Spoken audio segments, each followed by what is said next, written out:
Ouvintes, saudações, segunda-feira, 21 de abril de 2025, está no ar mais uma edição do jornal 7 dias à semana em retrospectiva. Vamos aqui olhar para os assuntos que marcaram a atualidade nacional na última semana. Habitual produção da Direção de Informação da LAC, com a técnica a ser garantida pelo Miguel Correia e o Ricardo Dias, e na moderação está o José Silva. Saudar a presença dos nossos convidados residentes, Rui de Castro, Enda Inglês e o Adebayo Vuns. Bom dia e bem-vindos mais uma vez. Bom dia. Bom dia. Vamos então seguir com os temas que selecionamos para esta edição. Vamos aqui olhar para a proposta de lei que vai penalizar a disseminação de fake news ou falsas notícias, com penas que vão de 2 a 10 anos de prisão efetiva.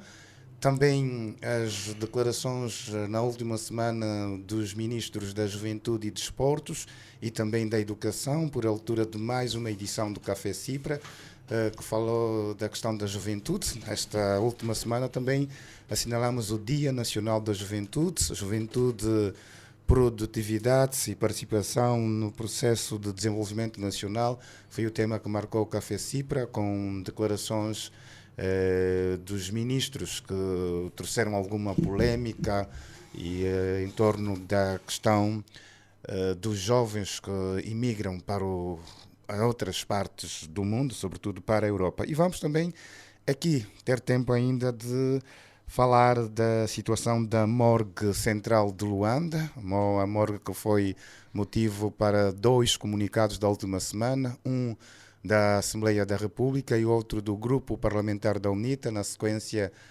da visita de um grupo de deputados a esta morgue aqui da capital.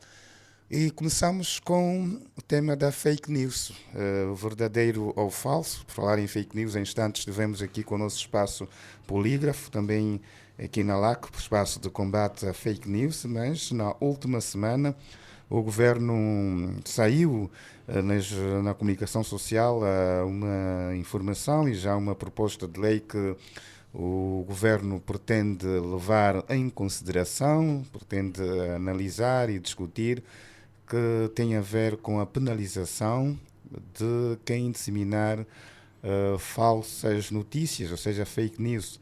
É um diploma que, segundo a Constituição da República, o documento salvaguarda as liberdades de expressão e de informação de todos os cidadãos, respeitando os limites do direito de todos ao bom nome, à honra, à reputação, à imagem, à reserva da vida privada e familiar. O documento diz que considera-se que urge a necessidade de se adaptar uma abordagem legal suficientemente abrangente e integrada das informações falsas ocorridas na internet em Angola, onde a propagação de notícias falsas se tornou muito mais rápida e eficaz e as ferramentas tradicionais do direito não se apresentam suficientes para combater o fenómeno fake news. Rui de Castro, olhamos assim para alguns dados desta proposta de lei, mas a primeira questão que se levanta aqui é se e porque o documento está a circular, há inclusive alguma imprensa que diz que já foi apreciado em Conselho de Ministros, levanta-se aqui esta dúvida, apesar da imprensa divulgar, já houve ou não esta discussão, esta apreciação, e como olhar para esta proposta de lei que já está a ser criticada por muitos setores da sociedade? Bem, eu acho que nós, em primeiro lugar, devemos pegar na questão referente ao documento em si, não é? E, em segundo lugar, à eventual pretensão de o Governo preparar um instrutivo, um regulamento, uma lei, para procurar estancar ou atenuar aquilo que ultimamente se vai notando cada vez mais, que é a transformação dos antigos boatos que eram propagados à velocidade do vento, como se dizia antigamente, para as atuais fake news que são disseminadas à velocidade da luz, não é? E, portanto, ora, relativamente ao documento, começa logo porque se trata de uma peça, eu vou só chamar por enquanto assim, que propositadamente ou não vazou de algum gabinete para as redes sociais. É que nesse mesmo documento começa-se logo por perceber, porque está mesmo lá escrito, que se trata de uma proposta de lei para então poder criminalizar a disseminação de informações falsas. O que é que isto quer dizer? Quer dizer que é um anteprojeto que é preparado por alguns técnicos e que depois poderá ou não ser submetido por aquela entidade que teve a intenção a uma estrutura superior, no caso, o Conselho de Ministros. Ou poderá ter também havido aqui alguma intenção de sentir um primeiro pulsar da sociedade face a esta proposta? Também pode ter sido essa a intenção. Pode ter sido até mesmo para ver como é que a sociedade iria reagir, não é? Portanto, pode ter sido feito exatamente com esse propósito. Só o que é que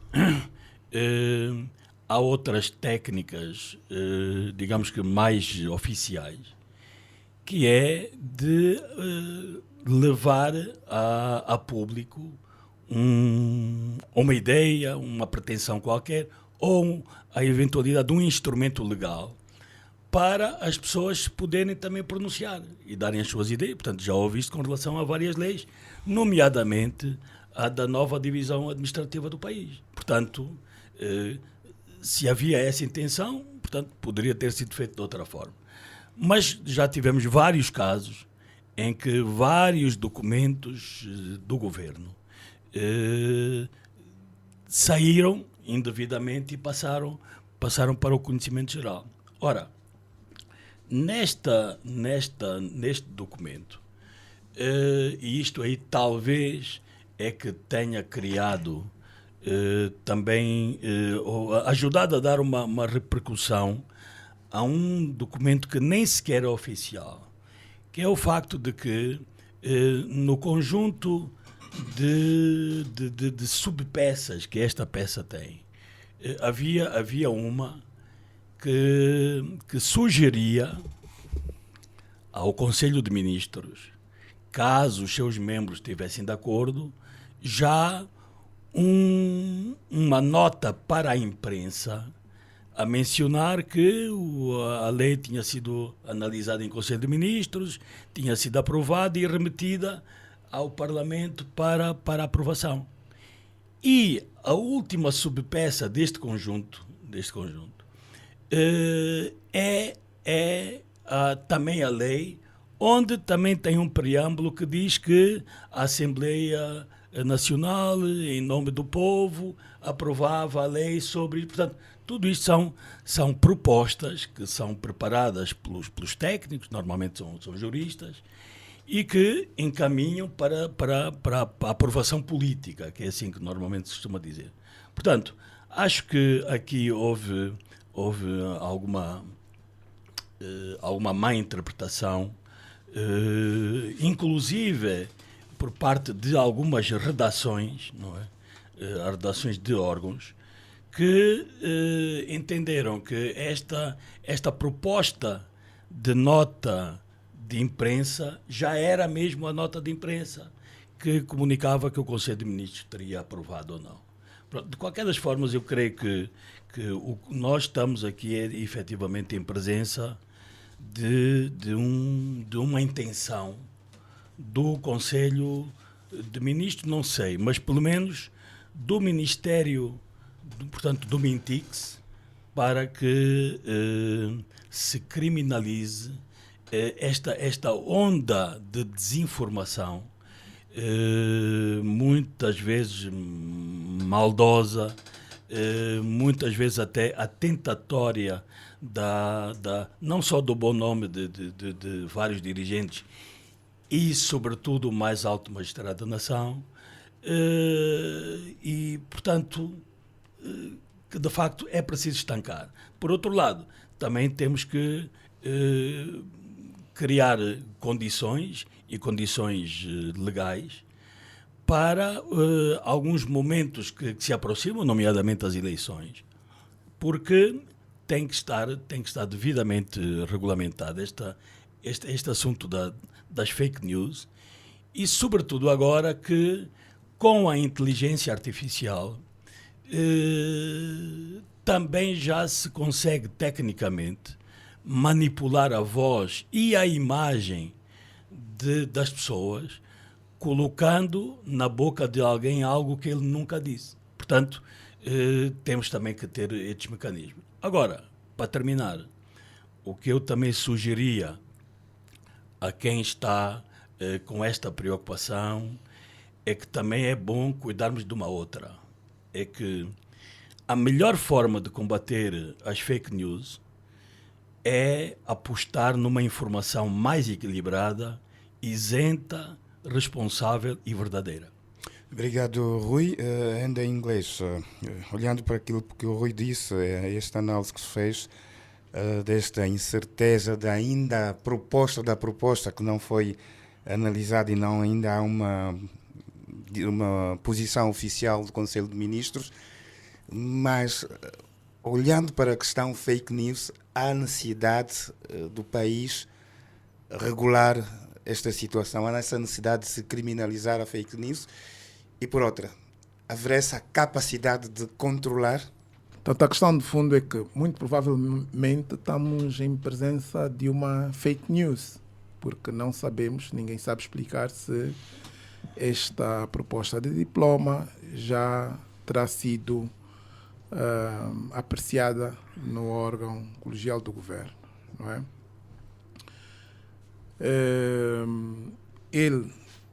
O documento terá sido vazado, não é?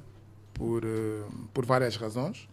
Uma é a perspectiva da que o Rui referiu e que o próprio Zé Silva também referiu-se, no sentido de, e pode ser, no sentido de ver como é que a sociedade reage a uma proposta de lei desta natureza, mas não se pode também descurar a possibilidade de pessoas envolvidas no processo e que talvez não estejam de acordo tenham vazado também, né? Para dizer, olha, preparem-se, está aí a vir aí uma bomba, não é? Portanto, devemos analisar nas diferentes perspectivas. De qualquer modo, porque não há coincidências, né? Não sendo um documento, se partimos da perspectiva de que o documento ainda não foi apreciado em Conselho de Ministros, portanto, eu acho que não, é um descaso, né? Não devemos ainda já, como se diz, xinguilar, né? Porque já há muitos xinguilamentos à volta de uma matéria que aparentemente ainda não foi tratada. De qualquer modo, como se agendou o tema aqui, sim, as fake news são um problema em todo o mundo, mas a criminalização não é a única forma de se resolver o problema, não é? Há países que não criminalizam, mas penalizam, não é? Multam as plataformas, não é? Nas quais essas informações são disseminadas, e se não têm mecanismos de combater, portanto, regula-se no sentido de assegura-se que as plataformas e os seus diretores assumam a responsabilidade de ter mecanismos de combate, não só as fake news, mas conteúdos ilegais como pornografia, discurso de ódio, e tenham um prazo para retirar de cena, não é? Mas há países como o nosso e são poucos, daquilo que sei ainda, poucos países que criminalizam as fake news. Mas aqui não me parece que estamos só a tratar de boatos, qualquer boatos, não é? Ou difamação. O que percebi é que estamos a falar de informações falsas que afetam a ordem pública, a segurança nacional e processos eleitorais. Portanto, parece-me que este é o sentido, que é neste sentido que se quer criminalizar, não é? E certamente que, portanto, estamos a falar de situações de extrema importância, né? Portanto, todo e qualquer aspecto que comprometa a ordem pública, segurança nacional e os processos eleitorais ainda, portanto, tendo por base fake news ou não, em princípio, devemos estar de acordo que devem ser criminalizados. Assumindo que este é o propósito e depois hajam processos claros e que não se misturem, né? Porque depois também é muito fácil colocar tudo no saco, não é, de assuntos que comprometam a ordem pública e segurança nacional. O que penso que deve acontecer e que, como o Rui referiu-se, não é? Leis dessa natureza devem ser alvo de alguma consulta prévia dos diferentes stakeholders para que tenhamos um mecanismo legal mais aderente à nossa realidade, antes até de chegar ao Parlamento, não é? E que também o Parlamento, como órgão, não é, do Poder Legislativo, não é, que faça, tanto também o seu papel, né? Tanto que discute o assunto, que aprofunde o assunto e que tenhamos um documento, não é, que tenha que seja equilibrado, porque aqui há questão, não é, de vários interesses, né? O interesse não é, que muita gente reclama, tanto aqui o interesse do combate à desinformação, e diga-se aqui, entre parênteses, que a desinformação não parte só das redes sociais, a desinformação não parte só dos órgãos não oficiais, portanto é preciso que se diga, em contextos como nossos, muita da desinformação é alimentada até por órgãos oficiais, né? Porque há lógicas, devia fazer menos sentido, né? Portanto, quanto mais democráticas são as sociedades, não é, menos, em princípio, não é, se faz recurso à desinformação como lógicas de manutenção de poder. Mas depois há o importante aspecto, que é a questão da liberdade de expressão. Tem que haver aqui um equilíbrio e que também não se confunda com libertinagem, não é?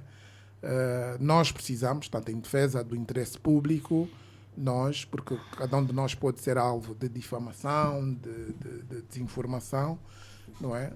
Nós precisamos de regular essa situação que de facto tem estado a criar muitos problemas. Para além dessa legislação, certamente que ambientes também de dificuldades sociais sérias que atravessamos e económicas são sempre constituem esteio, né, para a promoção desse tipo de dinâmicas que visam não somente comprometer e até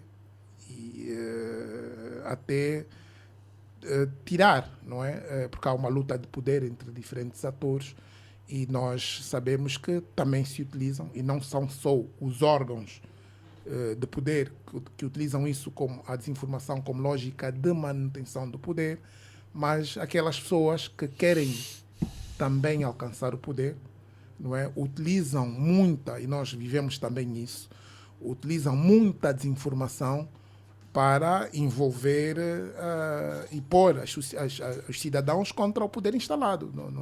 Não sejamos aqui românticos também. Esta é uma realidade e, portanto, nós temos que ter o ponto de equilíbrio. O que eu acho é que, sim, é preciso tomar uma decisão sobre esse aspecto para que haja mais responsabilidade e responsabilização sobre aquilo que, portanto, os diferentes atores colocam nas redes sociais e não só. Exato. Adbaivulos, olhando para todo este cenário, poderemos aqui pensar em revisitar este conceito de fake news, porque vamos olhar para tudo e enquadrar como fake news quando tivermos a analisar esta futura legislação. Porque até o Wenda trouxe aqui aspectos de desinformação que é usado para quem quer, que é usada para quem quer manter o poder, como para quem quer alcançar o poder, e bem como noutros estratos. Não, o conceito de fake news, ele começou no mainstream da comunicação social e hoje acaba por ser uma realidade muito presente ao nível das redes sociais, não é? E está muito colado mesmo. Não é um fenómeno necessariamente novo, mas ele ganhou outras proporções e dimensão com o surgimento ou em paralelo ao fomento das redes sociais. E, portanto, acaba por ter uma presença quase equiparada à realidade do mundo virtual, não é? E, obviamente, que os países criam mecanismos próprios para, de alguma forma, lidar com isso, ou acaba também por ser reflexo da condição e do estado de maturidade política, democrática, social até, não é? Porque essa proliferação acaba por estar muito associada ao estágio do desenvolvimento social das sociedades, a capacidade que as pessoas têm para, no fundo, filtrar a informação que recebem, não é? E associado a isso, encontrarem informação credível e alternativa, não é? Junto daquilo que é, digamos, a mídia tradicional. E, infelizmente, no nosso contexto, é mais ou menos conhecido que nós temos um espectro de comunicação social pouco credível, não é? E essa realidade é mais presente nos órgãos que têm maior abrangência, sobretudo os órgãos públicos. Agora, eu gostava de voltar aqui um bocado ao início do nosso debate, primeiro para defender a ideia de que não vejo porque a iniciativa legislativa tenha de partir do Executivo. Eu entendo que, por ser uma lei mais geral, essa iniciativa legislativa deveria estar associada à Assembleia Nacional. E até do ponto de vista político, acabaria por evitar menos danos reputacionais ao governo, não é? E depois gerar outro tipo de suspeições com essa colagem excessiva ao governo. Creio que nós devemos permitir que a Assembleia e os vários partidos na Assembleia, neste caso até o próprio MPLA, consiga ter mais iniciativa legislativa e por via disso enriquecer o debate já à partida com a inclusão de outras forças políticas e sociais. Depois, é preciso olharmos para essa perspectiva de judicialização, criminalização, e eu neste como noutros casos tenho alguns receios, porque entendo que nós temos no nosso ordenamento jurídico não há um vazio legal, digamos assim, porque no final do dia o bem que estas leis visam proteger, quer a segurança nacional, quer a proteção de alguns direitos de personalidade, como a honra e o bom nome de muitas pessoas que acabam por ser vítimas destas fake news, não é? Portanto, há no fundo no nosso ordenamento jurídico, ao nível do Código do Processo Civil, ao nível do Código Penal, digamos, o enquadramento suficiente. Não há assim um vazio, mas pronto, sempre se pode seguir o caminho de especialização, mas aqui a tônica mais relevante é, no fundo, o papel dos tribunais, não é? o papel dos tribunais no sentido de fazerem vingar a lei. Não é? E parece-me que, ao nível daquilo que existe hoje, não tenho um conhecimento aprofundado de casos e de processos que tenham por trás temas relacionados às fake news, embora se saiba que aqui e acolá vão surgindo situações desesperantes.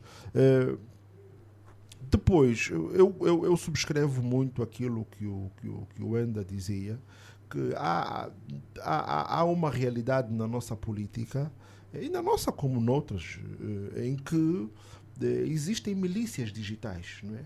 Grande parte dos partidos e algumas organizações têm milícias e ativistas digitais que passam a vida, no fundo, a divulgar e isso cai aqui um bocado na lógica até da disputa política. É verdade que há limites, não é? E nem sempre esses limites ficam suficientemente claros. Mas tenho para mim que devemos ter aqui algum cuidado nessa tentativa de legislar sobre essa matéria e, mais do que isso, de criminalizar, não é? Porque podem os próprios partidos, a própria sociedade sentir-se amorfa. Há exemplos muito interessantes, por exemplo, que eu tive ao preparar o programa a pensar. Por exemplo, vamos só olhar para as notícias à volta das vacinas do Covid. Na altura da Covid, não é? Surgiu muita informação e desinformação, e, em alguns casos, resultante do fraco avanço do conhecimento científico sobre a Covid. Notícias essas que, vistas hoje, podem ser encaradas como tendo sido fake news. Mas não. São um bocado fruto aqui das dinâmicas da própria evolução. E, portanto, eu tenho algum receio que essa lei venha a criar uma espécie de amordaça, não é, a outras liberdades, não é? E esse afã de combatermos a desinformação põe aqui um bocado em causa, e aqui pode ser um vício profissional enquanto jornalista, mas põe aqui um bocado em causa a proteção da liberdade de expressão e da liberdade de imprensa. Eu creio que o que é vital, ou duas coisas que me parecem vitais, a primeira tem a ver com mais transparência. Portanto, se tivermos maior transparência na divulgação de informação aos vários níveis da sociedade, não é? Damos menos espaço ao surgimento da desinformação. Por outro lado, é preciso, e aqui voltamos a insistir um bocado, e não será chover no molhado, mas a insistirmos no tema da educação, da formação, da preparação das pessoas, primeiro para serem elas próprias o filtro antes de disseminarem esse tipo de informações, e depois, enquanto consumidores, terem a capacidade de criar mecanismos para aferir a veracidade desse tipo de informações, né? Portanto, e quando isso estiver suficientemente amadurecido, o que quer dizer, por exemplo, porque via de regra, qual é a primeira preocupação das pessoas? É saber se essa informação está pelo menos em algum órgão oficial, se está em algum órgão credível, sério, mas se aqueles que nós deveríamos ter como órgãos credíveis e sérios, pelo menos os nacionais, nem sempre salvaguardam esse aspecto, dá aso a que haja aí espaço para muita especulação, muita desinformação, e as pessoas acabam por acreditar em qualquer coisa. Não é? Portanto, eu creio que, e aqui, até mesmo enquanto contribuintes, deveríamos ter uma grande preocupação em tornar os órgãos de comunicação, e aqui chamo particular atenção aos órgãos públicos, não é? Mais credíveis, mais sérios, mais pluralistas, com maior informação, com maior abrangência, e obviamente que o espaço das fake news na nossa sociedade seria necessariamente reduzido. Obrigado, Adebayo Vuns. Nós vamos colocar aqui um ponto e vírgula neste tema. Vamos partir para um intervalo primeiro desta edição e voltamos já daqui a pouco, se calhar com uma nota breve ainda sobre este tema, como ainda em inglês. Daqui a pouco então voltamos para a segunda parte do Jornal 7 Dias. Jornal 7 Dias. A semana em retrospectiva. Análise e comentário. Segunda-feira, às 7 da manhã, aqui na LAC.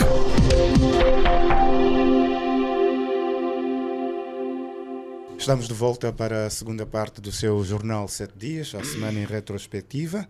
Em inglês, ainda a olhar para este tema desta ideia de proposta de lei para a criminalização das fake news. Aqui também um estabelecer de balizas para aquilo que eventualmente venha a ser criminalizado. Sim, a ideia mesmo é esta. Pelo que percebi, é informações falsas que afetem a ordem pública, segurança nacional e processos eleitorais. Obviamente que aqui poderemos estar a falar de ativismo político e social também, não é? E não podemos descurar, num contexto como o de hoje, que também a luta política e social hoje, né, o ativismo, é feita também nas redes sociais. E disse bem o Adebayo em relação às milícias. Agora, o que também falta, não é? Se calhar talvez um código de conduta, até na guerra, a ética, né? Portanto, o problema nosso é que nós extravasamos tudo, vale tudo, não pode valer tudo, não é? E depois, os Estados debatem-se com um grande problema, é que com o advento das novas tecnologias de informação e comunicação, elas perderam o monopólio de disseminação de informação. Isto preocupa os poderes. Mesmo, portanto, e esse é também o receio dos outros agentes, é que por via dessas leis nós podemos estar a comprometer as liberdades, né? Nós podemos depois ver como é que se definem e como é que se relacionam a questão das fake news e dos efeitos, então, sobre a ordem pública, a segurança e os processos eleitorais, porque tudo pode contar, não é? Portanto, estes são os receios que geralmente se têm, mas não acredito que se resolvam num contexto como o nosso, e há também o risco de depois gastarmos tempo e recursos financeiros em ter processos e ter muita gente presa, não é? Portanto, eu acho que não é por ali, muito embora, como referi, portanto, eu advogo um equilíbrio, não é, entre a necessidade de combater este fenómeno e que não possa comprometer, não é, as liberdades, porque são os ganhos e benefícios, não é, das democracias e de um Estado de direito e democrático. Só para termos uma ideia, por exemplo, dos países, não é, que hoje criminalizaram as fake news, temos a África do Sul, a Costa Rica, Grécia, Tailândia, Nicarágua e Roménia, não é? A maior parte dos outros, como a Alemanha, a União Europeia, portanto, não criminalizaram, não é? Estabeleceram multas e regulamentaram portanto, determinado tipo de condutas, não é? Agora, sabemos, não é, que é natural, não é? Que na disputa pelo poder, pronto, as pessoas recorrem aos mais diversos artifícios e hoje não podemos descurar o papel das redes sociais. Exato, vamos fechar este tema, que não é fake news e que também circulou e circula nas redes sociais. Um assunto que marcou a última semana foram as declarações dos ministros da Juventude e Desporto, Rui Falcão, e também da Educação, Luísa Grilo, durante a 18ª edição do Café Cipra, evento organizado pelo Centro de Imprensa da Presidência da República, e que esta edição, na senda do Dia Nacional da Juventude, 14 de abril, abordou o tema Juventude, Orgulho Nacional e Produtividade. É um evento onde também esteve presente a Ministra de Trabalho, Administração Pública e Segurança Social, Teresa Dias, e o Presidente do Conselho Nacional de Juventude, Isaías Calunga. Momento interativo, onde os preletores apresentaram vários dados relacionados aos desafios da juventude, mas também houve a intervenção da plateia com questões. E uma das questões que surgiu da plateia tem a ver com, segundo um dos participantes, com o elevado número de jovens que está a emigrar para fora do país, sobretudo para a Europa. E foram questionados os ministros, sobretudo o Ministro da Juventude e Desportos, se esta imigração não iria de alguma forma deixar o país desprovido de quadros. A esta resposta, o Ministro Rui Falcão colocou algumas dúvidas relativamente à qualidade destes jovens que têm imigrado para o país, e a ministra Luísa Grilo disse, ela na sua intervenção, que só faz falta ao país quem cá está, ou seja, verdadeiros quadros, verdadeiros patriotas devem estar aqui no país, devem criticar a ministra, como fez referência a Luísa Grilo, aqui no país, e não irem para a Europa e a viverem em condições consideradas pouco dignas. Rui de Castro, instalou-se a polémica depois destes pronunciamentos. Estiveram mal os nossos ministros? Bem, este Café Cipra é um espaço que a equipa de comunicação da Presidência da República encontrou para os titulares dos órgãos ligados ao Executivo poderem apresentar algumas questões referentes à forma como as suas instituições estão a ser geridas, portanto, uma forma de prestação de contas à sociedade sobre aquilo que está a ser bem feito ou mal feito, enfim. Neste em particular, e por estarmos no mês da juventude, também mês da paz, houve então esta intenção de o titular da pasta, juntamente com dois ministros que também se ocupam de áreas com um impacto grande na juventude, pudessem abordar aquilo que está a ser feito pelos jovens, aquela que tem sido a participação dos jovens no processo produtivo, também no educativo, no desporto, enfim. E, portanto, foram ali cerca de 3 horas de discussão, de apresentação de informação, de algum esclarecimento. Acontece é que,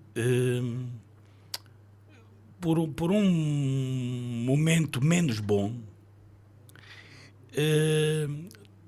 todas aquelas 3 horas, toda aquela informação que foi apresentada, todos os dados que a imprensa teve disponível, acabou por na comunicação que depois começou a circular, sobretudo nas redes sociais, e que acabamos de falar há pouco das fake news, não é? Mas neste caso foi algo real, que efetivamente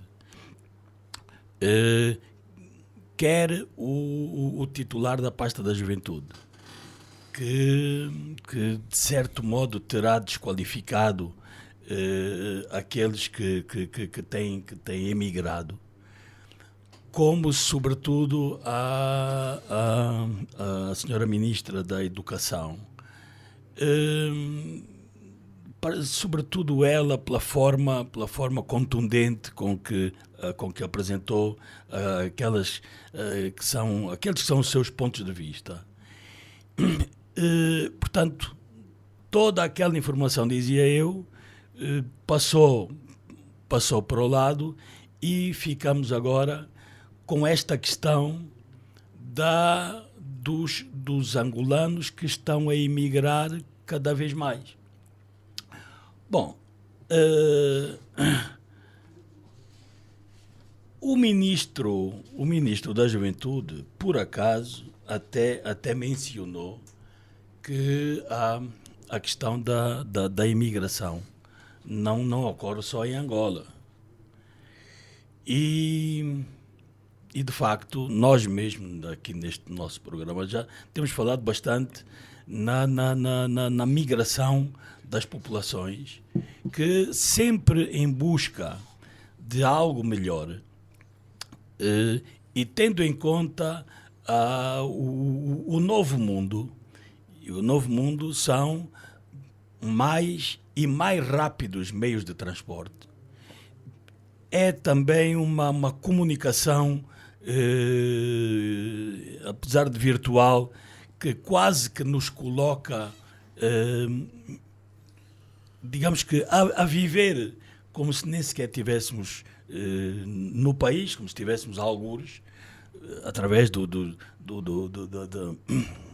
das comunicações, os contactos de vídeo com alguém que esteja num outro país, enfim, quer dizer, começa a criar-nos aqui uma certa sensação de que, de facto, o mundo está muito mais globalizado e é cada vez mais pequeno, porque as pessoas, hoje, como ontem já o faziam, mas hoje fazem muito mais, vão saindo das aldeias para as vilas, vão saindo das vilas para as sedes municipais, vão sair das sedes municipais para as provinciais, vão saindo das sedes provinciais para a capital e vão saindo das capitais dos países onde estão para outros países, sempre em busca de outras oportunidades, porque tem lá um amigo ou tem um novo conhecido do Facebook que lhe manda algumas coisas, manda-lhe preços, manda oportunidades de negócio e, portanto, hoje as coisas são encaradas já mais neste formato. Portanto,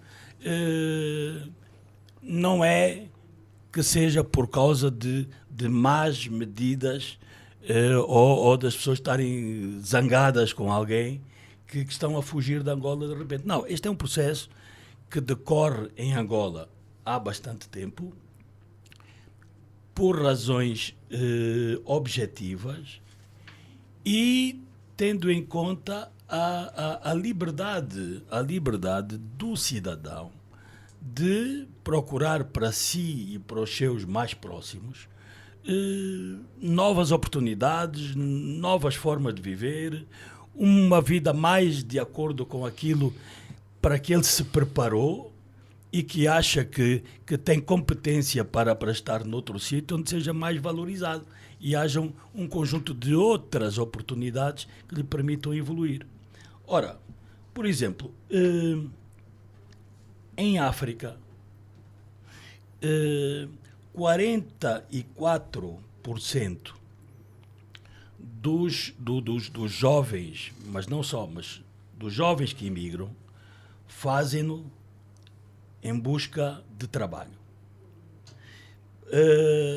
29% fazem-no, ou cerca de 30%, fazem-no para fugir da pobreza ou das dificuldades económicas. Ora, a taxa de desemprego juvenil em África, na África subsaariana sobretudo, está em cerca de 60%.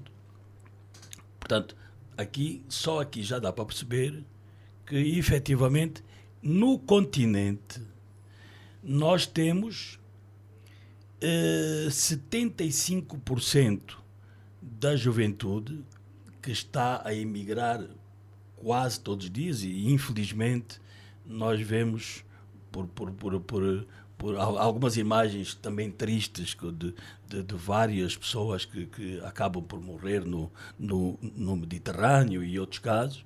Mas, portanto, há a esta realidade, que em Angola também não foge da verdade, porque o que é que nós temos? Temos uma taxa de pobreza que está nos 41%, no meio rural chega a 57%, cerca de 60%. 67% dos angolanos de 18 aos 35 anos não têm emprego ou não têm um emprego condigno, que esta questão também da busca de um emprego fora do país ou fora da província não é um qualquer emprego, é um emprego condigno. E, portanto, as pessoas buscam um emprego condigno, não buscam apenas um sítio onde possa vender portanto, meia caixa de frango, ou não é, portanto, não é isto que está no propósito de alguém que se preparou, que estudou e que depois chega ao momento de trabalhar e não tem o emprego que deveria ter, não é? Ora bem, portanto, temos de facto então o problema do desemprego e dos baixos salários, temos as questões ligadas à educação e saúde precárias, temos, e connosco tem-se apontado isto como um dos casos também, a elevada partidarização das instituições e que provoca depois alguma instabilidade social, porque, efetivamente, segundo muitos jovens apontam o facto de que tem que ter uma determinada camisola para depois poderem também chegar a determinados lugares. Bom, e de facto, acho que é por aí que as coisas deviam ser vistas. Não que tenha a ver com mais ou menos patriotismo, porque e alguém dizia ainda há dias que nós, felizmente que ultimamente, estamos a ser outra vez atraídos pelos feitos da nossa seleção nacional de futebol, os palancas. Acontece que menos de 20% dos jogadores dos palancas estão no país. Portanto, estão fora. E então, serve ou não serve? Quando vêm jogar, fazem um bom resultado, Angola ganha, todos saltamos, serve. Mas depois, quando pegam no avião e regressam ao país onde estão, já não serve. Portanto, não é de facto por aí. E felizmente que não é essa a visão de quem efetivamente governa. Digamos que não é a visão nem do partido maioritário e não é a visão do próprio Presidente da República, que também ao longo desta semana alguém teve também este cuidado de colocar nas redes sociais declarações em que o Presidente de facto dizia que todos somos importantes para que o país cresça e se desenvolva, quer esteja fisicamente no país ou não. Há aqui um desalinhamento entre o titular do Poder Executivo e alguns dos seus auxiliares. Olhar para estas declarações. Eu não diria que há um desalinhamento. Eu diria que houve um mau momento de quem portanto, um bocado animado ali com todos aqueles dados e aquela discussão neste espaço do Café Cipra. Portanto, depois extravasou alguma coisa que habitualmente era dita nos primeiros anos da independência, não é? Quem está cá, tudo bem, quem não está, vão-se embora, os carcamanos, e isto é aquela linguagem que nós usávamos nos primeiros anos. Entretanto, as coisas foram alterando, o país foi evoluindo, e hoje em dia essa já não é o ponto de vista sequer da maioria. Portanto, houve aí um mau momento que eu acredito que, de facto, talvez a própria ministra, ou melhor, que ambos os ministros encontrei uma oportunidade para não diria até retratar, mas pelo menos para esclarecer que não era esse o propósito da resposta dele. Adebayo, numa altura em que fala-se de reconciliação, e disse aqui o Rui de Castro, em que todos devemos contar, estamos nesta paz, este tipo de mensagem não ajuda neste processo, quer de reconciliação, quer de mais tolerância, ou também, como dizia alguém, os nossos governantes têm de estar mais habituados a este debate público, aberto. Se calhar vai faltando esta habituação e poderem gerir melhor. Isso vem muito na senda do que o Rui dizia, não é? Que foi um mau momento, não é? E resulta de alguma, diria, despreparação e até alguma falta de regularidade a esse tipo de embates, não é? Mas é preciso chamar a atenção que os titulares de cargos públicos, quando estão expostos a programas dessa natureza, devem ter uma melhor preparação do ponto de vista de communication skills, media training, para colocarem devidamente alinharem devidamente a sua mensagem e alinhar aquilo que são os propósitos e os programas da governação, a sua visão sobre os setores e depois aquilo que eventualmente pode ser a sua visão mais pessoal, não é? E aí todo o manancial de informação que terá sido disponibilizado perdeu-se, não é? E perdeu-se nestas duas intervenções, principalmente da Ministra da Educação. De resto, eu honestamente confesso que fiquei chocado, petrificado, né? Porque eu lembro-me de ter escrito a 31 de agosto, e foi mesmo só coincidência, porque na segunda-feira apareceu no meio dos meus papéis um artigo que eu escrevi para o Jornal de Angola, cujo título era Repulsa e Ira, e onde eu tecia e manifestava a minha profunda admiração à ministra Rosa Grilo, não é? Mas Luísa Grilo, no caso. Luísa Grilo. E felizmente, poucos dias depois, fomos então surpreendidos com esta fala muito infeliz, não é? E depois ampliada pela própria plataforma, não é? O que do ponto de vista da comunicação que o governo precisa ter para com os cidadãos, resultou numa grande ineficiência, não é? Agora, quando vamos apreciar, portanto, vamos apreciar este conteúdo, eu creio que o Rui foi muito incisivo nos pontos que referiu, mas sem sombra de dúvidas não é fácil percebermos e aceitarmos a colocação, a forma como ela colocou os temas e a volta, por exemplo, do tema dos imigrantes africanos que hoje, dos países africanos que hoje atravessam, sobretudo o Mediterrâneo, à procura de uma oportunidade diferente, não é?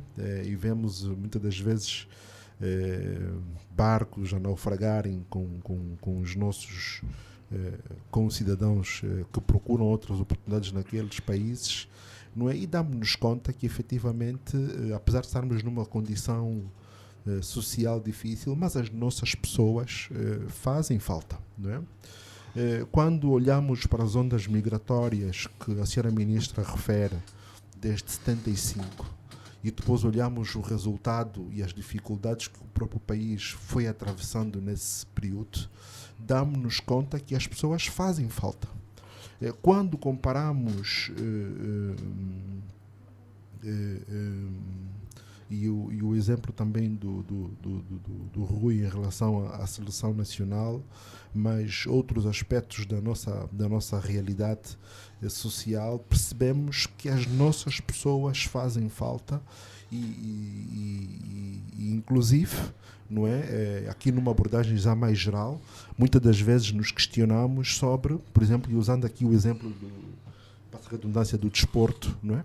Olhamos muitas das vezes para a seleção francesa de futebol e outras seleções e vemos a qualidade dos nossos, entre aspas, mas dos jogadores dessas seleções com origem em vários países africanos, e percebemos que se estes jogadores estivessem nos seus próprios países ou a jogar pelas seleções dos seus próprios países, fazem falta. E fazem falta na ciência, na medicina, na educação, inclusive. E, portanto, foi muito surpreendente essa intervenção dos dois ministros, não é? Porque a expressão também de quadros e que não são quadros e são molduras também ela é demasiado infeliz e só é mesmo, entre aspas, tolerável no quadro de uma onda de abordagem de um contexto antigo e que, portanto, nos dias de hoje já muito desfasada daquilo que é a nossa própria dinâmica social. Agora, o que nós temos que efetivamente trazer ao de cima e todos nós temos que nos consciencializar e habituar-nos a viver com a crítica, não é?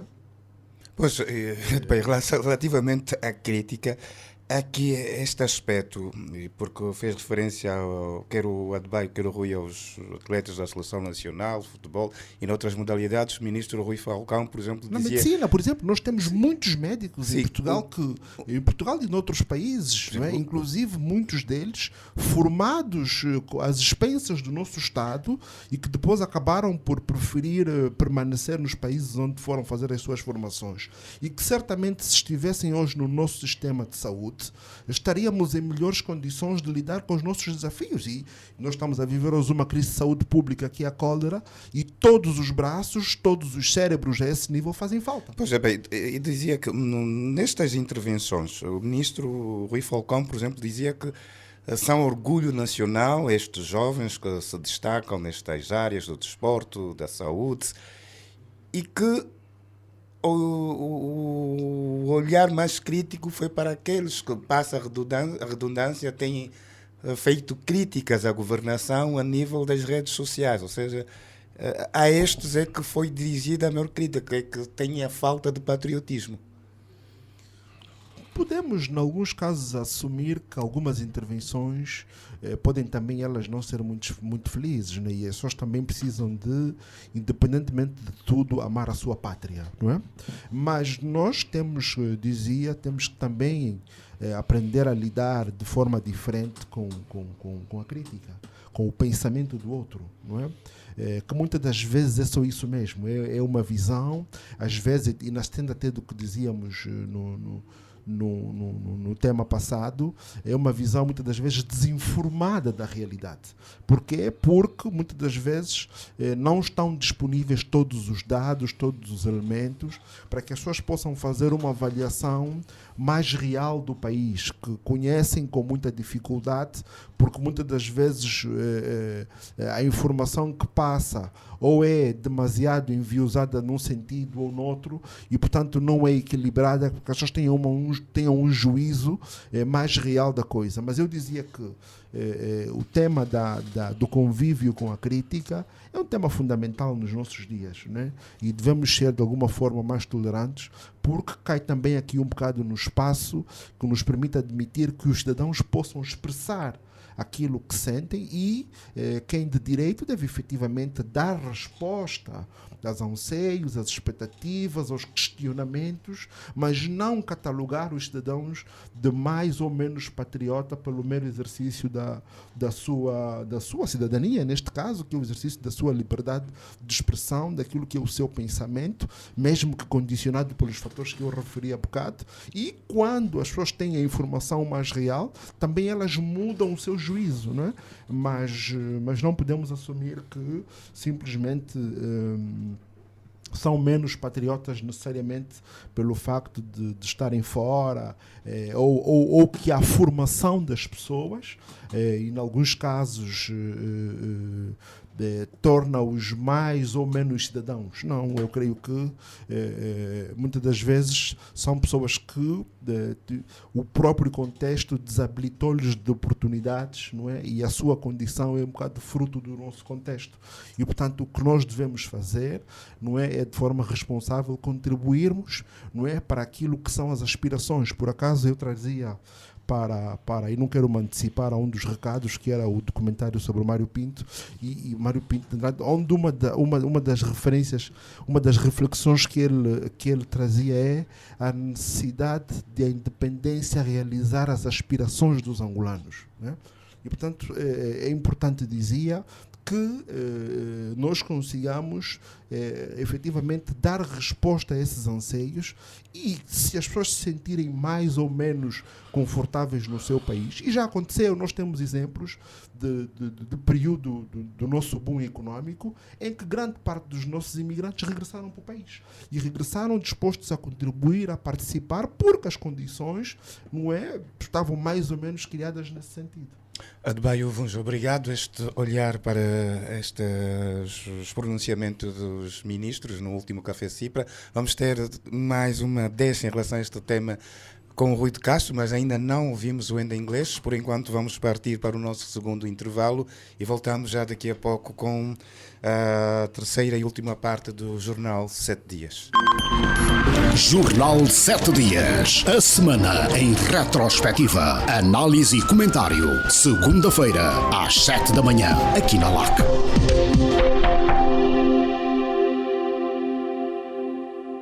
Estamos de regresso, terceira e última parte do seu Jornal de 7 Dias, a semana em retrospectiva, ainda com o segundo tema, as declarações da última semana dos ministros da Juventude e Desportos e também da Educação. Antes do Enda Inglês, o Rui queria só uma deixazinha, porque depois o Enda vai ter mais tempo para a sua análise. Rui? Exato. Pois, eu queria apenas mencionar o seguinte, é que, conforme foi referido, o desemprego, ou a busca de um emprego mais condigno, é um dos fatores que mais contribui para a imigração de jovens.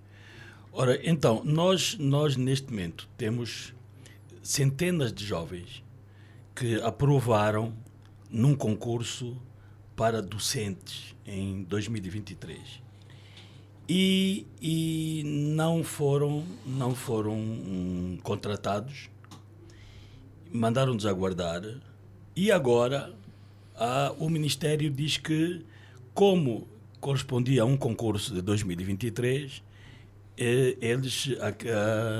aquele concurso já não vale.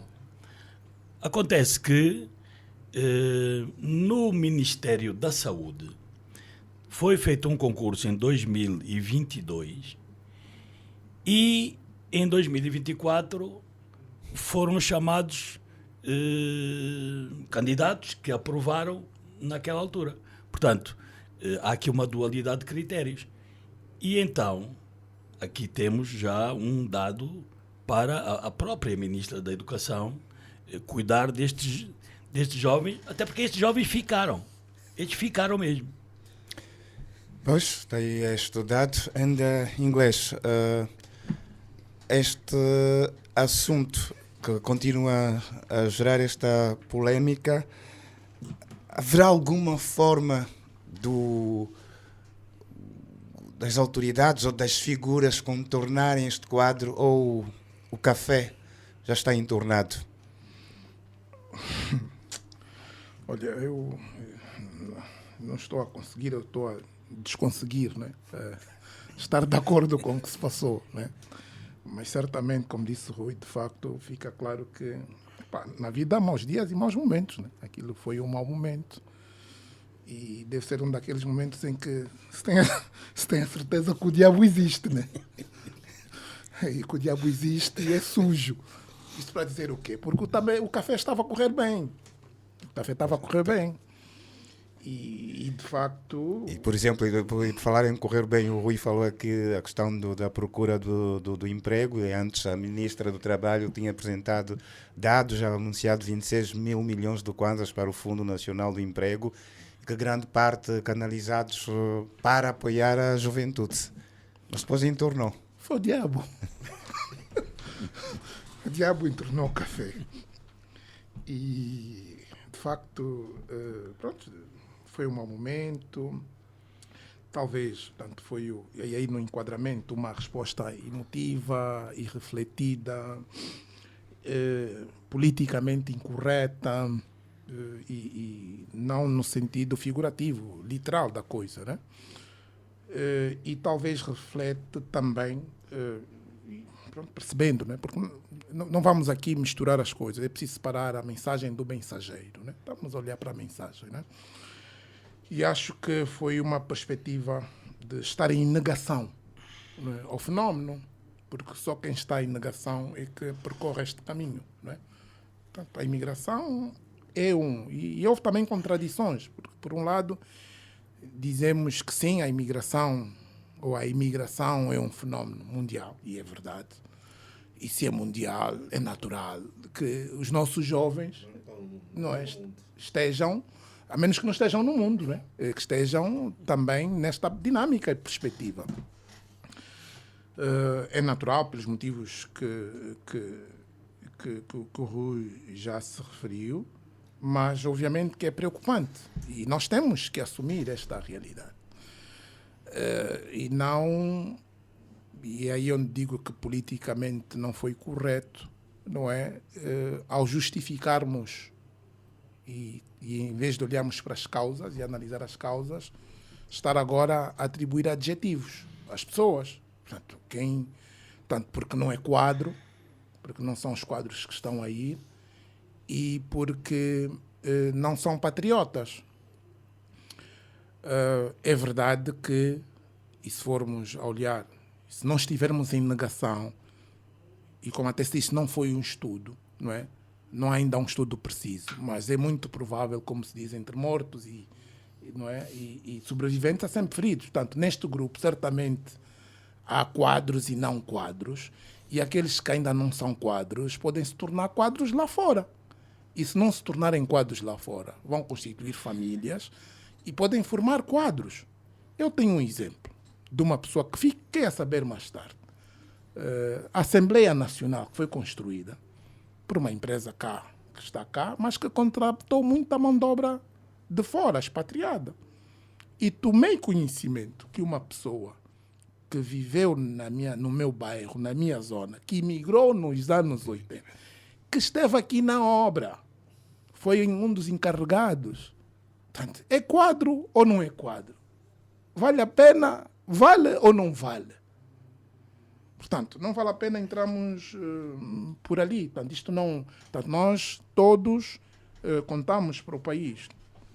Agora e lá fora, e talvez mais lá para frente, não vale a pena alienar, não é?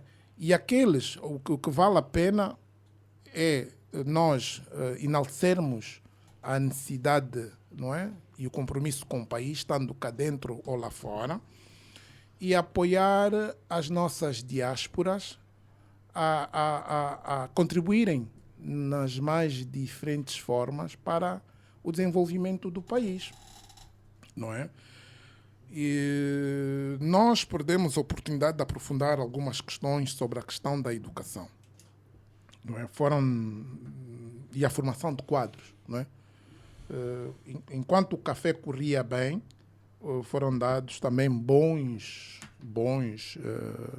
justificações, né, sobre o estado de coisas. Porque e aí concordamos, porque não podemos só falar das coisas más que aconteceram, e aí estou de acordo com a senhora ministra, porque ela referiu-se a alguns aspectos que têm a ver com a falta de compromisso, comprometimento, e aí sim, de patriotismo também, de pessoas que assumem responsabilidades, não é? No ensino, vão para o interior, hoje já estamos a dar o subsídio, mas depois querem vir para Luanda, não querem ficar lá, não aguentam, não são perseverantes, não é? Não são resilientes. Ou seja, Aliás, em alguns casos até só a estratégia é, segundo alguns responsáveis da educação, se candidatarem a uma determinada região fora de Luanda para garantirem a colocação, enquadramento, e depois pedirem a transferência. Sim. E acontece em vários órgãos. Isto nós não podemos defender, não é? E estamos de acordo com a senhora ministra. Isso para dizer que a senhora ministra não disse só coisas más. Portanto, os senhores ministros, né? E nós devemos estar de acordo em relação a isso. Agora, eu acho que aí um aspecto, para além da questão dos próprios, o que se falou do ensino, né? Dos próprios professores, que é preciso tratarmos melhor dos professores, reforçarmos a formação dos professores, mas eu penso que o que está também em crise de um lado geral, eu acho que são as nossas instituições angolanas, todas, de um modo geral. Portanto, a falha institucional. E a minha perspectiva da abordagem é a seguinte, e o que vejo a assistir, não é? E é por isso que nós não devemos só condenar quem sai. Eu tenho em crer, e muita gente há de concordar comigo, não é? Que se nós pegarmos 12 irmãos gêmeos, os dois estudarem no ensino angolano, filhos de pai e mãe gêmeos, obviamente, estudarem na mesma turma, frequentarem o mesmo ensino, os mesmos professores, e se um for para uma instituição angolana, pública ou privada, trabalhar, e outro for para uma instituição, mesmo com os problemas de ensino que tivermos, né? E outro for para uma instituição privada internacional ou até pública, mesmo com, como se disse um ministro, né?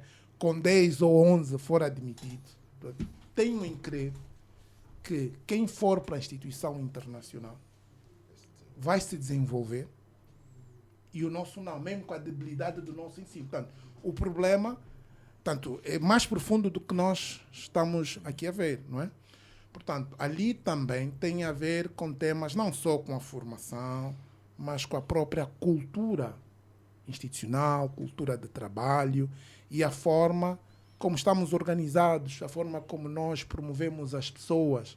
Portanto, as pessoas fazem diferença, não é? E fazem diferente. E a questão das lideranças.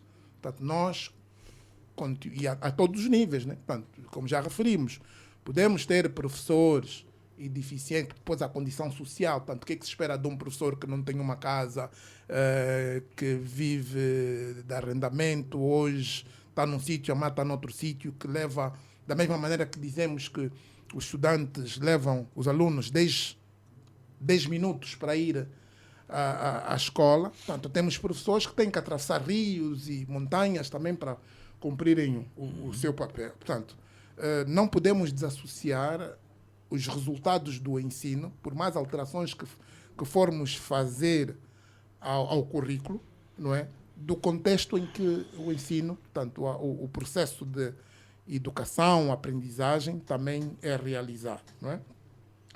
Claro que estamos a fazer reformas, portanto, há um trabalho que leva o seu tempo a realizar, mas, de facto, o que nós não podemos fazer é alienar, não é? Sobretudo um eleitorado importante, não é? Portanto, nós estamos a falar de jovens, e já estamos a ver as reações nas redes sociais. Eles são fruto, consequência e resultado dos processos nossos, portanto, os quadros ou não quadro que temos, são aquilo que nós fizemos.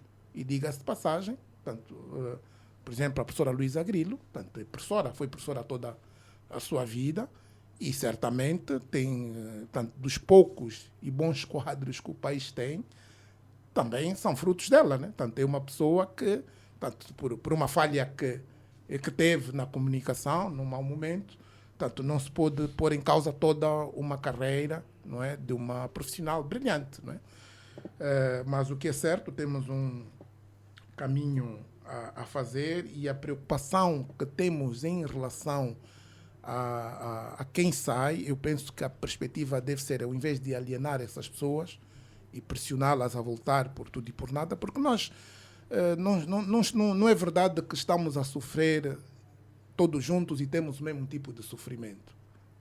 Tantas sociedades têm classes, não é? E eu não posso, eu pessoalmente, ainda, Sandro Nicolau da Silva Inglês, não posso fazer críticas a essas pessoas partindo da perspectiva em que estou.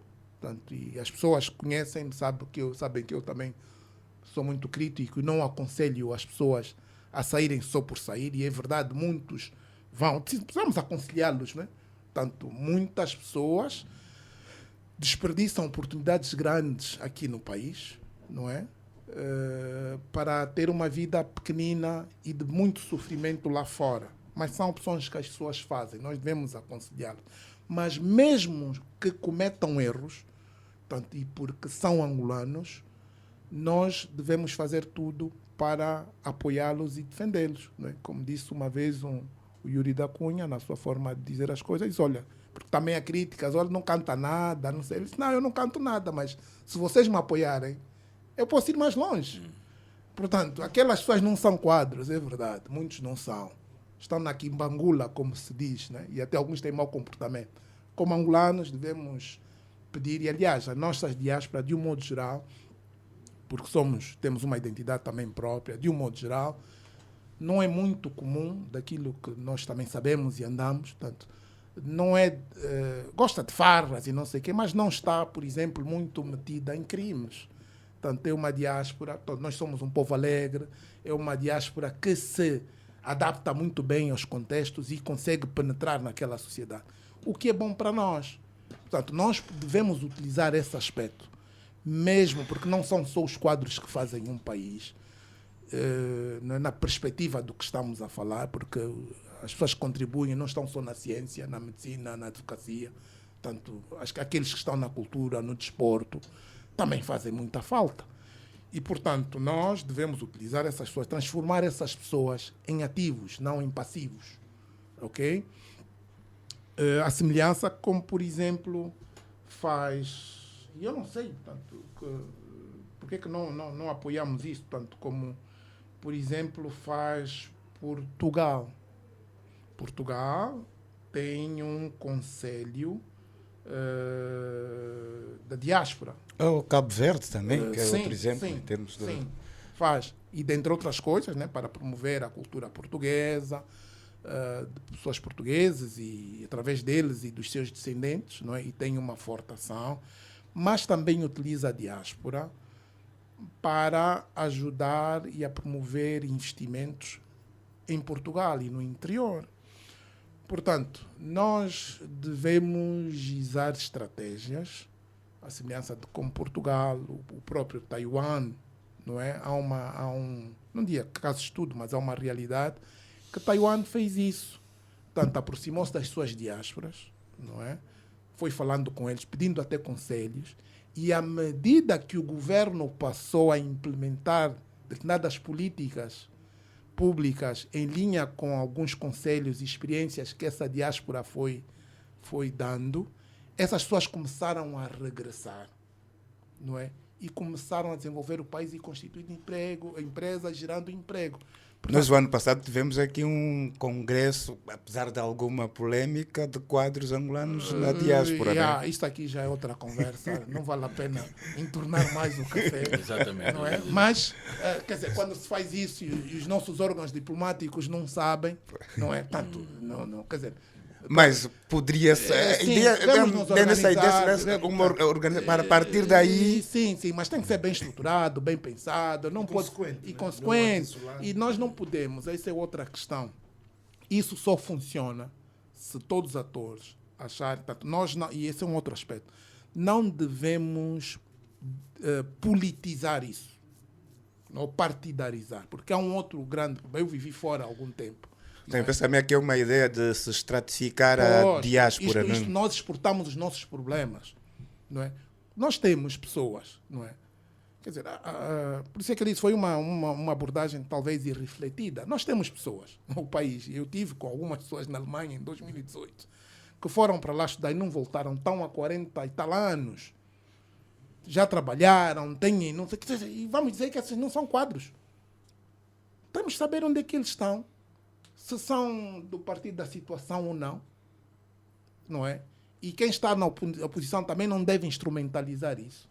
E nós podemos, inclusivamente, hoje fazem-se projetos, quer investimento público ou não, suportado, para além das remessas de capital, né, que transferências, né, que os países, como exemplo, os cabo-verdianos fazem, há iniciativas da diáspora organizada que se constituem em organização, com bons ou financiamentos, não é? Imagina, tem 1 milhão de pessoas na diáspora. Se cada um der, contribuir com $1 por uma conta, por um projeto, é $1 milhão, faz a diferença no interior. Só temos que fazer isso. E muitas dessas pessoas, eu conheço, tenho muitos amigos que por causa da guerra emigraram, uns para a Holanda, outros para o Reino Unido, muitos deles não voltaram. É verdade que aqueles que ficaram, não é, ou que regressaram como eu, não é, tivemos outras possibilidades, evoluímos, mas uma coisa é certa. Primeiro, eu não tenho notícia que, ou a maior parte dos meus amigos, não é, de infância que ficou, não se envolveu no crime, tem as suas famílias e hoje vemos os filhos deles formados. Mas vamos encerrar este tema, estamos a chegar já na parte final do nosso jornal 7 dias. Se calhar também um desafio para depois, na sequência dos desenvolvimentos, podemos voltar aqui a analisar esta questão, sobretudo dos angolanos na diáspora. Vamos ter alguns minutos para olhar para mais um tema, a questão à volta do estado da morgue central de Luanda. Foi falado esta semana, mas já foi motivo de reportagem também aqui na antena da LAC. Se calhar também vai merecer um outro olhar, mas assim, numa análise muito breve, Rui de Castro, Adebayo e Enda, esta questão que gerou alguma polémica depois da visita de um grupo de 5 deputados da UNITA, e que, segundo os deputados, esta visita foi motivada por denúncias de cidadãos que receberam sobre o estado da morgue, as condições de trabalho. Aliás, a própria governação de Luanda já reconheceu, porque a morgue central é responsabilidade do governo da província, há inclusive um anúncio de construção de mais morgues na capital, mas estiveram lá os deputados. Depois este grupo de deputados publicou imagens que foram de alguma foram criticadas pela Assembleia Nacional e que inclusive já levou este assunto para a Comissão de Ética da Casa das Leis. Que olhar se pode fazer sobre este assunto? Os deputados dizem que estão protegidos pelo regimento interno, pela Constituição. A Assembleia diz que as imagens não deviam ser divulgadas, que fere um bocadinho a ética, a norma. E Rui de Castro. Bom, eu acho que nós aqui o que tivemos foram duas coisas, duas em uma, não é? Uma delas é a visita que deputados do maior partido da oposição fizeram a uma instituição. Segundo eles, porque receberam várias denúncias de cidadãos e decidiram fazer esta visita de constatação. E a outra é a situação real da morgue central e das morgues na província de Luanda. Portanto, relativamente à questão da visita, o debate que se instalou e que foi para aí que houve toda esta divergência é que os deputados acham que estão no seu pleno direito de ter ido à morgue, ter feito fotografias, ter feito vídeos e os ter publicado para chamar a atenção para algo que consideram desumano e revoltante e que está a ocorrer, quer com cadáveres de cidadãos que tenham perecido, como das suas famílias e até mesmo do atendimento por parte de trabalhadores desta morgue.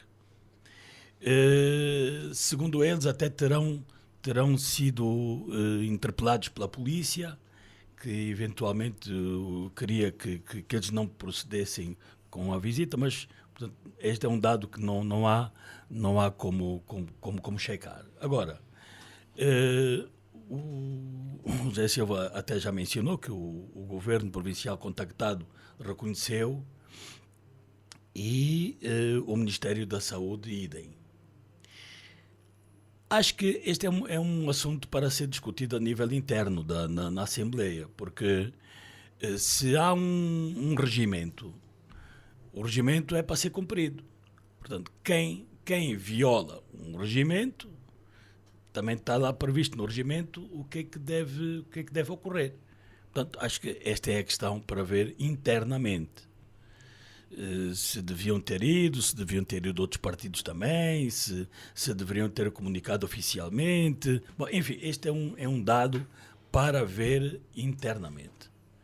O que já não é tão restrito é como é que está a situação da morgue central e das morgues dos vários municípios de uma província que tem uma população superior a 10 milhões de pessoas, tem uma taxa de mortalidade de 8% e que, portanto, estão a falecer cerca de 70 mil pessoas por mês.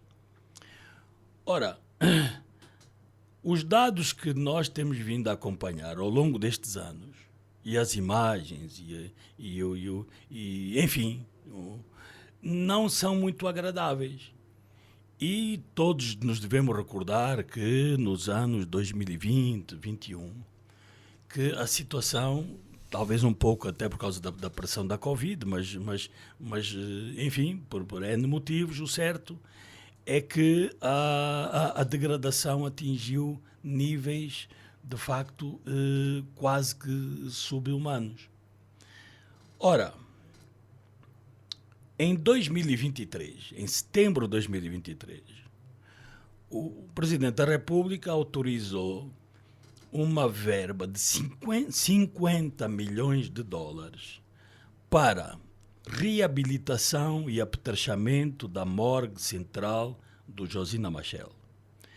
Construção e apetrechamento da morgue central do Quilamba-Quiás, portanto, para Luanda ter 2 morgues centrais. Construção e apetrechamento de morgues municipais, primeiro em Viana e no Kazenga, e a seguir em Belas, Quissama e Colibengo, 2023. Estamos em 2025. Foi realizado o trabalho ou não foi? Primeiro, as verbas foram alocadas ou não foram? Quem foi contratado para fazer este trabalho? Por que não fez? Para onde foram as verbas se tiverem sido recebidas? Bom, estes elementos é que temos que saber, porque de facto a situação que ocorre na morgue central, já que nestas grandes unidades que estão a ser construídas e inauguradas, em algumas não há morgues, outras há pequenas morgues. E as morgues que haviam em praticamente todos os municípios foram desativadas por não terem condições de funcionamento.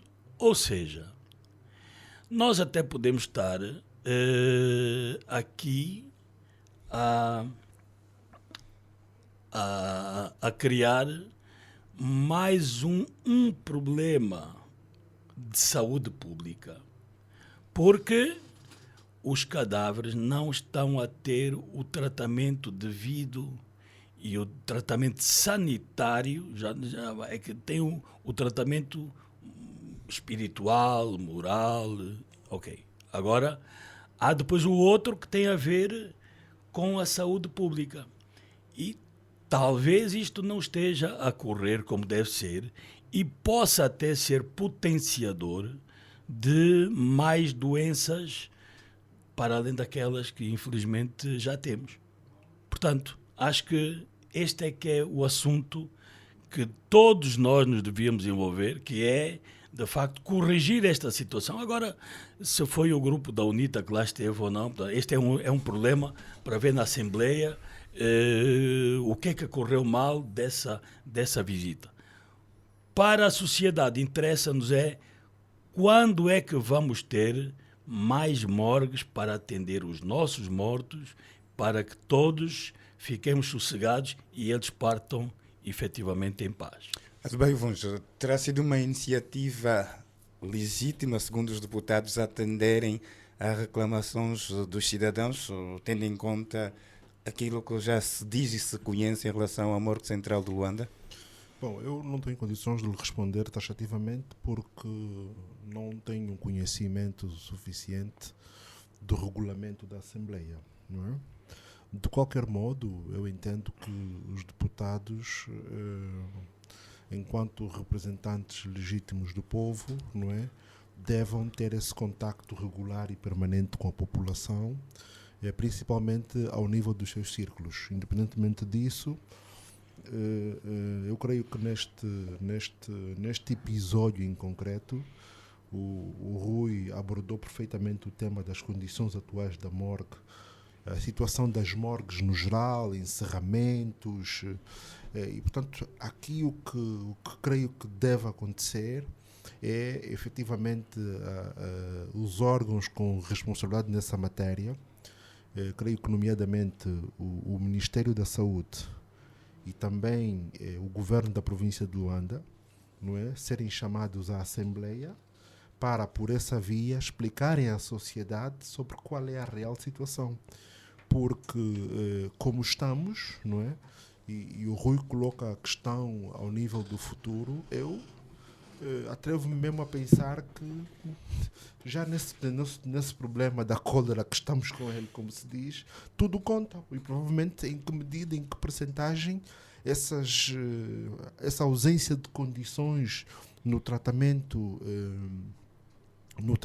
dos defuntos ou dos mortos não tem também implicação nesse nosso estado geral da situação. E, portanto, eu creio que o mais importante mesmo é nós conseguirmos resolver o tema, não é? Este é um tema que afeta a todos nós, é um tema que está ligado ao nosso dia a dia, ao cotidiano das nossas pessoas, e eu muitas das vezes tenho criticado a oposição porque coloca-se distante dos problemas reais das pessoas e fica na estratosfera das questões meramente de poder e eu creio que esse é um exemplo vivo de como as questões que interessam o cotidiano devem merecer a atenção dos deputados. E aqui é longe dos show-offs, é mesmo, foram constatar uma situação, agora criar um expediente interno ao nível da Assembleia para que as instâncias com responsabilidade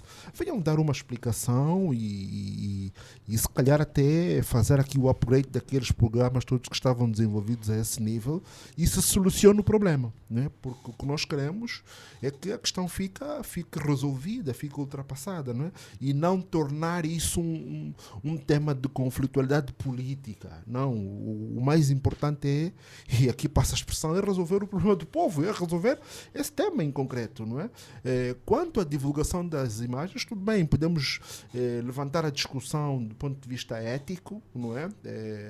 E sobre a sensibilidade daquelas imagens em si, mas também no final do dia acabam por ser a realidade com que as pessoas se deparam no seu cotidiano.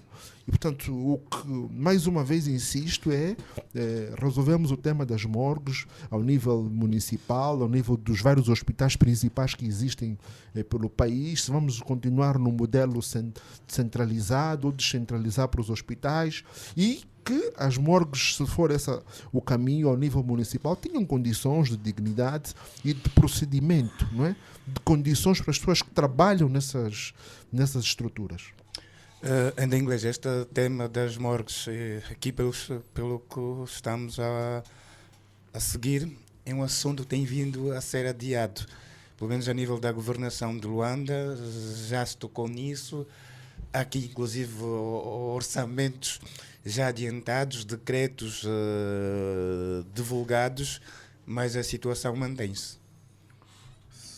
Sim, tudo indica que sim. E eu acho que quem vive em Luanda e quem circula pela rua principal da Samba de manhã, portanto, não precisa. E quem, infelizmente, tem que ir à morgue, né, por uma infelicidade de um familiar, não precisava de esperar por vídeos da oposição.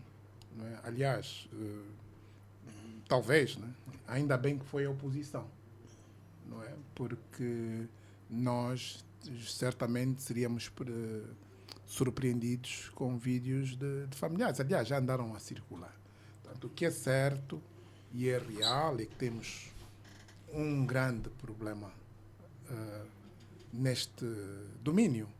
Né? E eu digo isso, quem circula lá de manhã pelaquela rua várias vezes nota e sabe que há um engarrafamento, né? Ao aproximar-se da casa mortuária. Né? Houve um problema maior no tempo em que tivemos aqui um surto de febre amarela, que inclusivamente havia engarrafamento até do outro lado da estrada. Felizmente não há mais. A miúde nós temos esse problema. Como temos também engarrafamentos nos cemitérios. Não é? Portanto, na prática, aqui, quer dizer, é difícil ser angolano, né? Portanto, apanhas no hospital, não é? E tens o azar, ou chega a tua hora, morres, não é? Nas situações, muitas vezes, em que se morre, não é? E falta até tanto para além dos erros médicos, já falta da tal humanismo, né? Humanização, não é?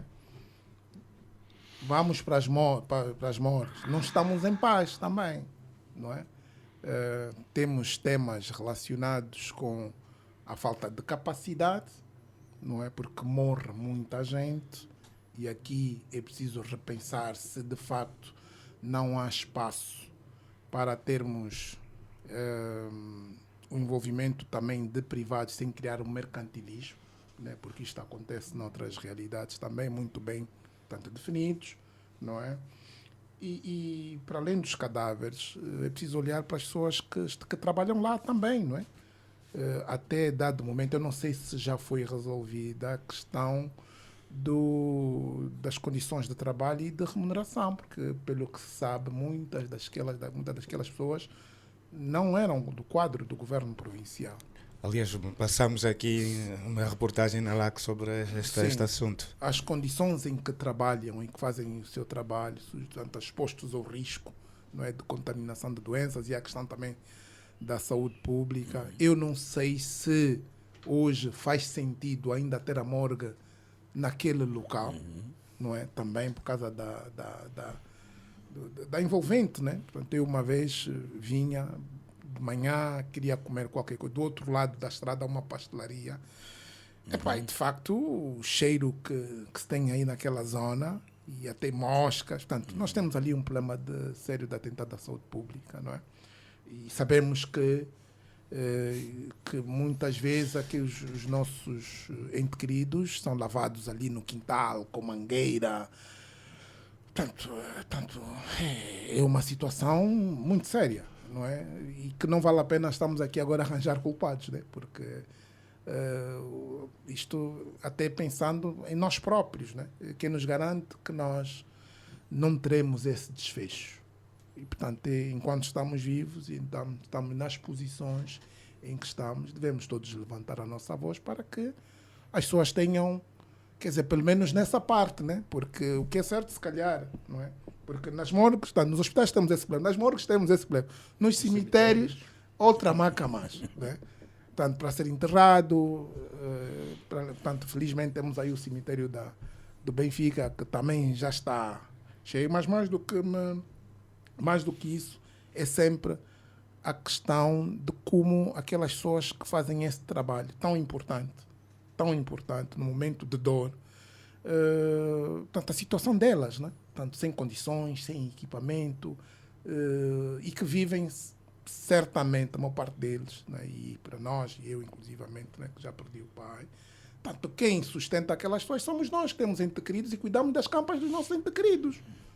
Tanto a dura realidade é esta, tanto a dignidade dos mortos, né? Nós já tivemos situações em que eram e ainda são, em muitos vandalizados, não é? Os Campos Santos. Que país é esse? Quer dizer, eu penso, né, como ainda não cheguei lá, que a nossa sorte é que ainda há um purgatório, né? Tanto ainda há a justiça lá em cima, e que espero que não sejamos nós, né? Que há um Deus, né? E que trate disso, porque... E eu digo isto com muita dor, porque eu perdi o meu pai fora do país. E, de facto, eu digo, a decisão mais difícil da minha vida foi entregar o corpo do meu pai a uma pessoa estranha, né? Mas que consolou, né? Porque me faleceu num hospital e como tinha que ser trasladado. E aquilo, é preciso ter alguns equilíbrios, por isso é que eu falei do equilíbrio. A pessoa morre, tem que sair do hospital. E aquilo ali, começas a receber chamadas, portanto, aquilo é um autêntico negócio, né? Portanto, depois, por referências, indicaram-nos alguém e, pronto, na altura que ele chegou, tive que entregar. Mas o corpo tinha que ir a 50 quilómetros, né? Por um sítio particular, não é? Mas o que nos, e em particular a mim, nos ajudou a suportar aquele momento difícil é a forma como as pessoas tratam do cadáver, com muito respeito. É possível fazer isso, não é no lixo. Portanto, o que nós estamos a fazer com os nossos cadáveres, os nossos mortos, não nos depois surpreendamos, temos muitos problemas até espirituais, né? Porque nós africanos temos essa coisa. Não é possível, não está bom. Portanto, independentemente se não se cumpriu com o regulamento, não está bom. E nós temos que arranjar formas de ultrapassar esse problema, porque temos que fazer mesmo isso enquanto estamos vivos, porque nós, os nossos familiares, não é? Alguns de nós pensam que não vai lidar com essa situação, não é? Mas um dia podemos. Portanto, nós temos que assegurar que, pelo menos ali, não é? No fim de tudo, não é? Essas pessoas morram e sejam tratadas com dignidade, a maior dignidade. Não pode ser na confusão em que nós vemos. Aquilo parece um mercado de cadáveres, não pode ser. Fechamos então este ponto, fechamos os temas que trouxemos para esta edição. Agora vamos aos recados. Rui de Castro. Bom, eu tinha dois recados. Portanto, o primeiro tem a ver com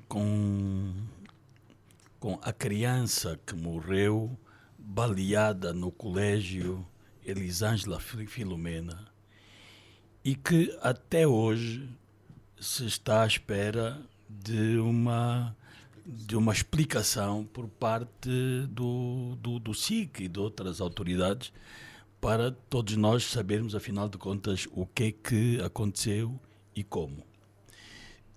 Ligado a isto, há também o assunto da recolha das armas de guerra em mãos de algumas empresas de segurança e, no mais geral, também há o desarmamento da população. Portanto, isto aqui são recados para o Ministério do Interior. O outro recado tem a ver com a cólera.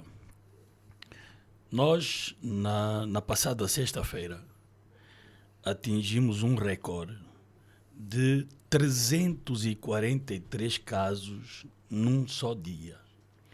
186 deles em Benguela, com 10 mortes, 7 mortes em Benguela. Desde que eclodiu este surto, já houve 14 mil casos e mais de 500 mortos. Ora bem, sendo a cólera uma doença associada à pobreza e à falta de saneamento básico, o seu alastramento e também a reconhecida dificuldade em conter, conforme ouvimos a própria Comissão Nacional referir, dá-nos uma nota muito preocupante acerca da desgraça reinante em cada vez mais famílias angolanas.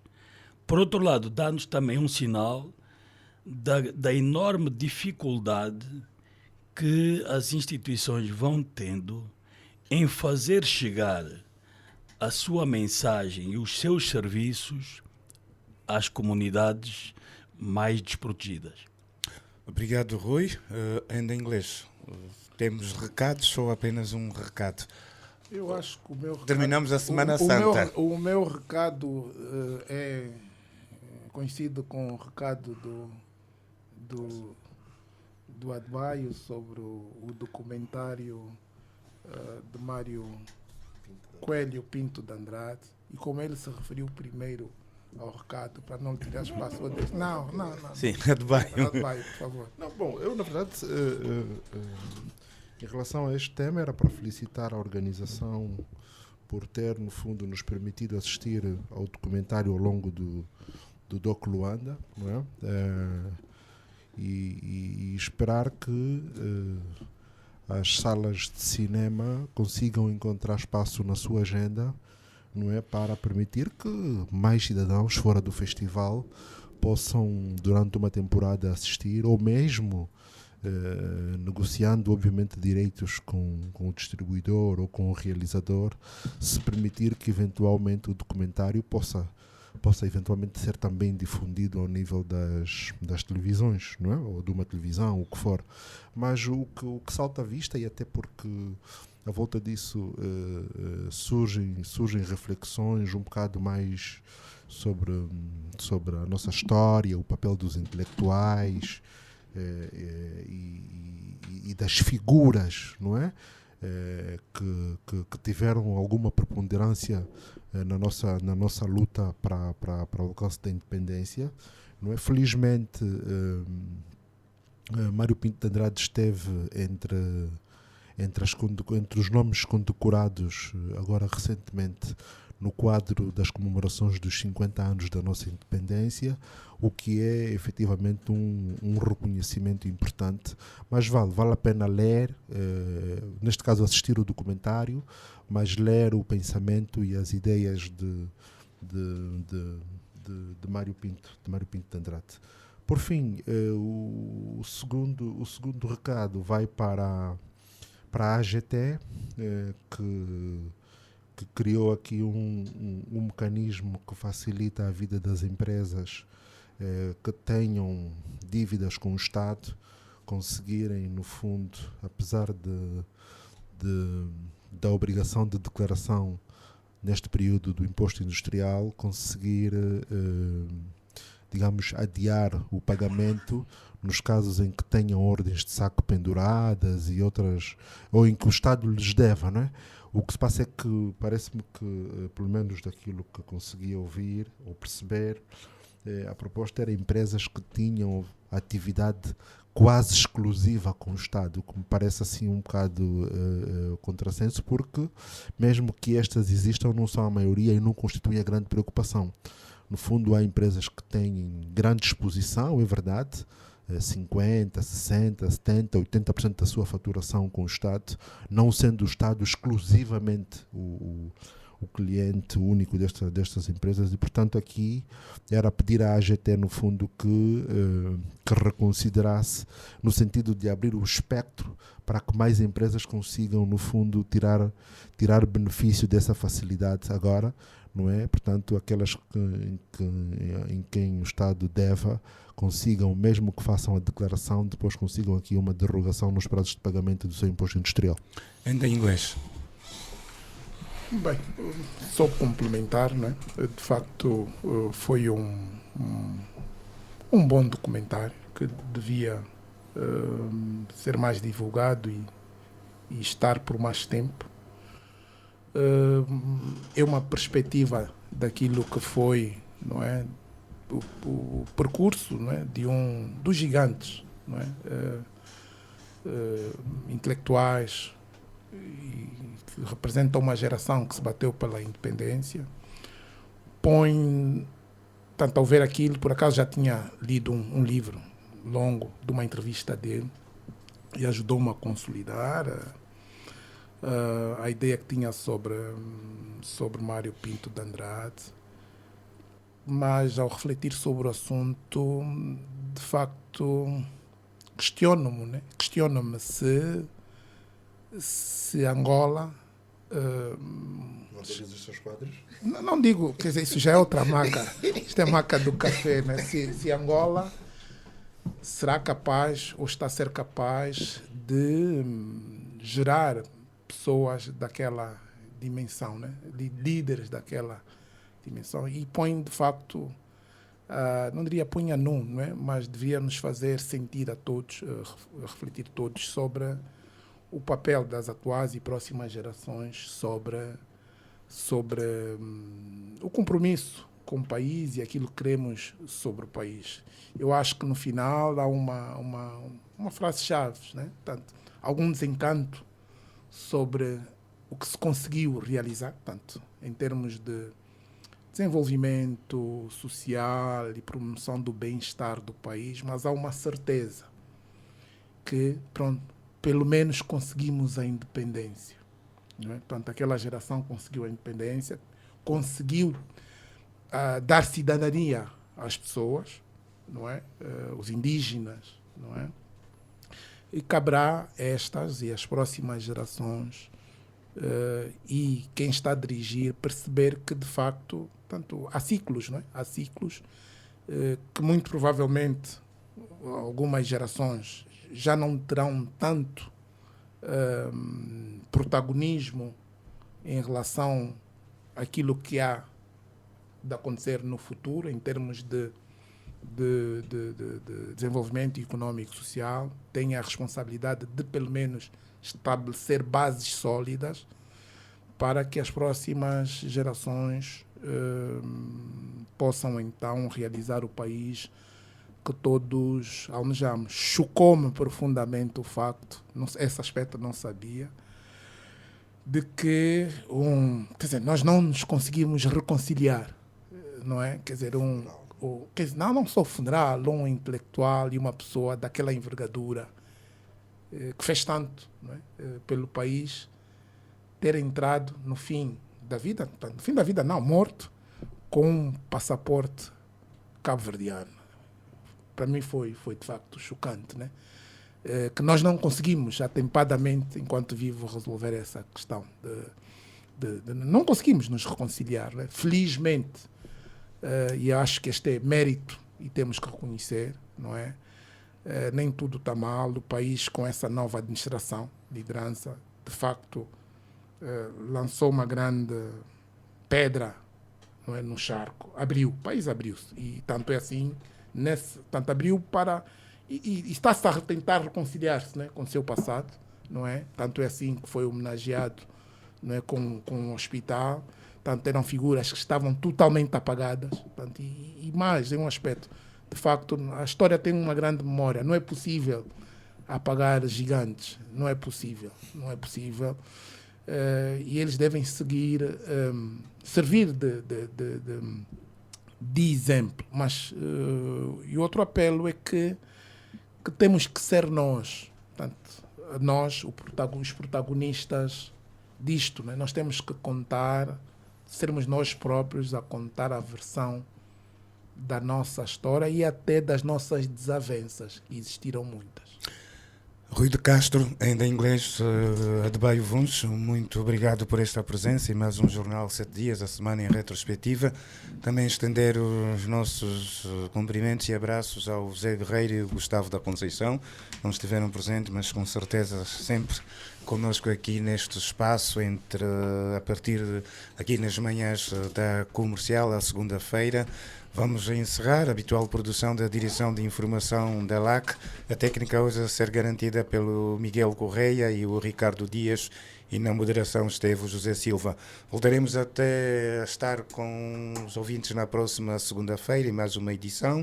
Para já, boa semana a todos, muito bom dia, e o ouvinte continua na sintonia da LAC, já sabe, ouça a LAC e viva a vida com prazer.